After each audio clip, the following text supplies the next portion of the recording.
Okay, our last lesson for this evening is to take a look at the remainder theorem. So I want you to go ahead and take your notebooks out, and we have a nice little note to write. And our remainder theorem states that if you divide a polynomial, let's just call it p of x, of degree 1 or more, and we're dividing it by a linear factor, x minus some number, then the remainder is p of a. And what does p of a mean? It means that if you plugged a in for all of the x's in our polynomial and you calculated the number out, that's what it would be. All right, so here's an example right here. So it says, given this polynomial, give me the value of p of 3. And basically that means I'm going to take this 3 and I'm going to plug it into each of our x's.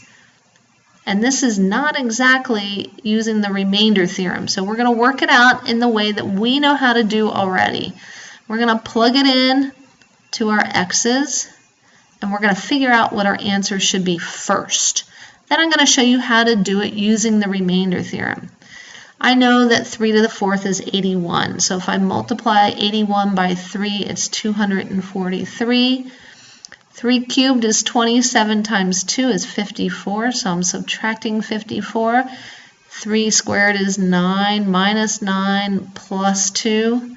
Let's go ahead and do this math. What's 243 minus 54? Let's see, if I subtract 50, that gives me 193 minus 4 is 189. Minus 9 plus 2. 189 minus 9 is 180 plus 2. And if I add that 2, I get 182. So now let's go ahead and use the remainder theorem to figure out what p of 3 is. And it's so much easier than plugging your numbers in, especially when your exponents get to be pretty high. So it says that if we create our factor x minus a in our case is 3, x minus 3, we can go ahead and if we do this division, if you divide this polynomial by your factor, you'll get whatever value this should be. So x minus 3, we notice right off the bat is linear. It's degree 1. So we can use synthetic division. So let's set up our box. Our x to the 5th coefficient is 1. X to the 4th is missing, so it's 0. X cubed coefficient is negative 2. X squared coefficient is negative 1.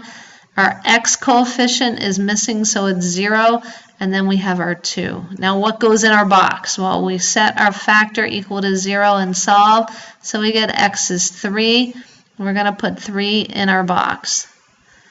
Let's go ahead and do our synthetic division. We always bring our first number down. We do a series of multiplies and adds. When we multiply, we get 3. When we add, we get 3. Multiply 9, and we add, we get 7. Multiply by 3, we get 21. And when we add, we get 20. When we multiply by 3, we get 60. And when we add, we get 60. When we multiply by 3, we get 180. And when we add, we get 182. And this is our remainder. According to our remainder theorem, it says that p of 3 is 182. Look how much easier that was than actually just plugging it in.